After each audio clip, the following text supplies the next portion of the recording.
Why is it important to develop 21st century skills? I mean, what's at stake here? And I think what I'm getting at with this question is, as an institution of higher learning, what's our responsibility? What's our role in being able to help our students not only develop these skills, but to be able to apply them and to succeed in the world that they're entering into? I mean, when our students step into the real world, are they equipped? Are they ready? Are they able to learn new technologies, new software, if they were Mac people the whole time here and they go to a work environment with all PC, would they be able to do would they be just as productive? Would they be just as comfortable?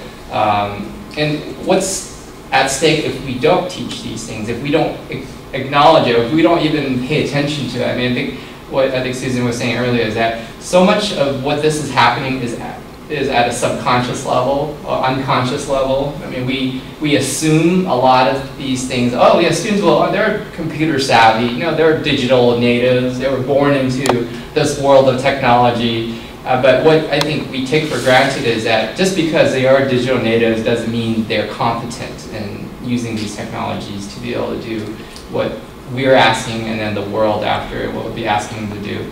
And then also, what are some of the potential gains that may come from focusing on these skills? Like, how can it help us do what we do better if we were to focus on some of these skills? And to sort of take the same sort of subject matter, but just apply some of these new lenses to understanding these topics.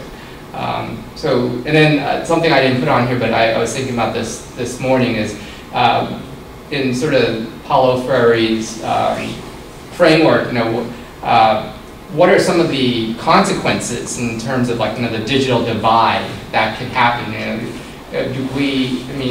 At UC Merced, we serve student populations that are oftentimes coming to college for the first in the family to go to college. Oftentimes they don't have access to a lot of the resources that a traditional college student would have, like computer or internet access at home. And what's happening is if we continually sort of ignore or neglect this sort of area of our students' sort of development, are we in some way reproducing some of the inequities that are happening with the digital divide? Before, digital divide was about mostly access to equipment and internet, basically. Do you have a computer? Do you have internet access? And now that conversation has moved to, do you have these skills? Can you create a video? Can you create a PowerPoint presentation? Can you do these kind of things that are becoming almost standard and expected? So, so what do you guys think about, why is it so important that we help students develop these skills? Well, in terms of video, this is being recorded now, for example. So there's just billions of hours of stuff out there to see. And I feel like what's going to happen if people don't get the skills to kind of decipher out that stuff, apply filters, and figure out how to wade through this stuff to find what they're looking for. Not just that, but to find the associated pieces to connect information. People are literally going to get buried in information. Certainly in terms of video and media, a lot of media is going towards that. A lot of information is going towards video. So there's so much, and yeah, you can find anything if you want to find a baby crying or a person doing something terrible, or a cat playing keyboard, or lessons on how to do anything. It's there, but then is that the right information, the best information? If you're researching something for a paper, if you're looking for a cure, how do you then? You need to have the skills to be able to filter the information to compare it to other things. It's kind of like the journalism 3-fact thing. I feel like there's so much information and people don't learn the skills about how to go through and wade through it and pick the right things or find the right things from the start. I don't think they're going to give up. They're going to start taking the easy answers. There's so many answers. So many people are making things. It's not even enough to be a really good storyteller, to make a good picture about something. Knowing how to get it out there so people can find it. That's the one half, but the other half is having the skills to find it and kind of decipher it and know whether it's truth or rubbish, or if you're only getting 1/10 of the fact and you need to look for the other parts. You used to spend a lot of time doing that. Now you can do it quickly, but Do you know how to do it? That's I think my concern comes from maybe the long run we've had in the academy over the many years of the university, that we've done pretty well working with texts that are printed or written, and we've conserved our knowledge based on these kind of practices, and we've done this for a long time now. But maybe in the first time in the history of the university, knowledge is being produced at a rate much more quickly and in many more different ways than we can account for. And our model of knowledge in the university is still pretty antique in the way we produce knowledge and the way we conserve it, the way we disseminate it. But our students are using knowledge and disseminating and creating knowledge in ways that are so much more multi-mediated than we have ever really been able to countenance in the academy. So for me, the problem is, if we ignore 21st century skills, we're really ignoring how knowledge is popularly produced in ways that are really very practical and useful. And we also ignore our own responsibility to the production of knowledge and what we do. So, and a third thing is we kind of fool ourselves, because we do consume media in the ways that our students do, and we construct knowledge at least unconsciously in that way.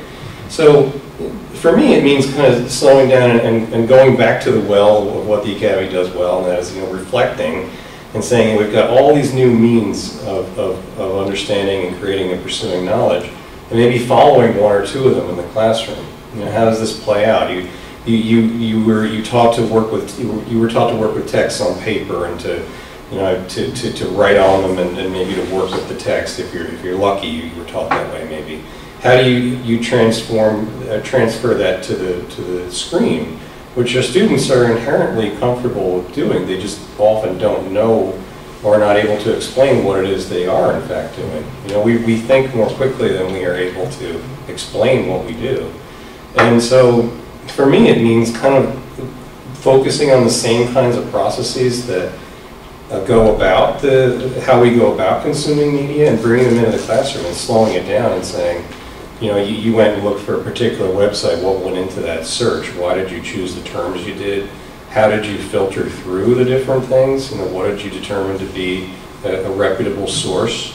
What kinds of media did you use to base your claims on? Things like that.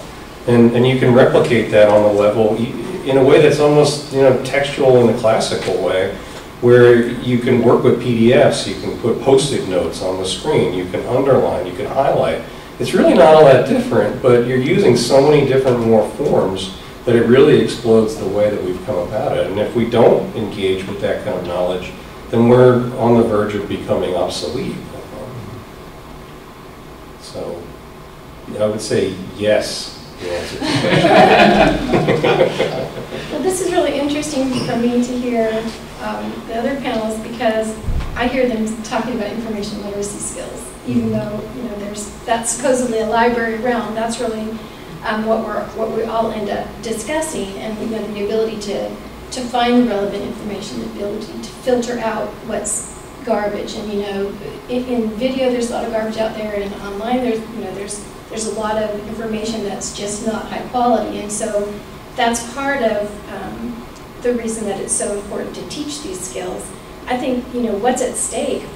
We see very directly that students' grades are at stake if they don't know how to do these things, and so that's pretty important. But I think the bigger picture is that employers are demanding these skills now. There are actually academic librarians who do research about this kind of thing, and they've done some studies, particularly in the business realm, where they've gone out and looked at the skills that business employers are requiring of their hirees. And they're looking for people who can evaluate information, who can find the latest information, who can synthesize and utilize all that information. So there's a direct relationship between having those skills and getting a job. So I think there's a lot at stake there. But I was just going to add, because Mike's referring to something that you said, that students often don't recognize the need for information, and that's sort of the first number one in information literacy. And it comes down to that they just don't know what they don't know.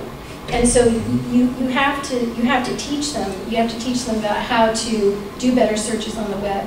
You have to teach them how to use databases. I had a student in my office just a couple weeks ago, and she'd been given an assignment to find empirical research articles on a certain topic. And she floundered around for I don't know how many days before she finally came in. And all I had to do was show her how to do it. But, you know, 45 minutes later, as she was leaving my office, she said, "How are we supposed to know how to do this stuff?" And, you know, how are they supposed to know how to do that stuff? You know, it's not necessarily intuitive. They're bright students. It doesn't have anything to do with their ability, but you have to point them in the right direction and get them started. And so, obviously, I'm sort of on a soapbox here, but we just feel like it's so important, and we realize that there is a lot at stake if students don't get these skills. So.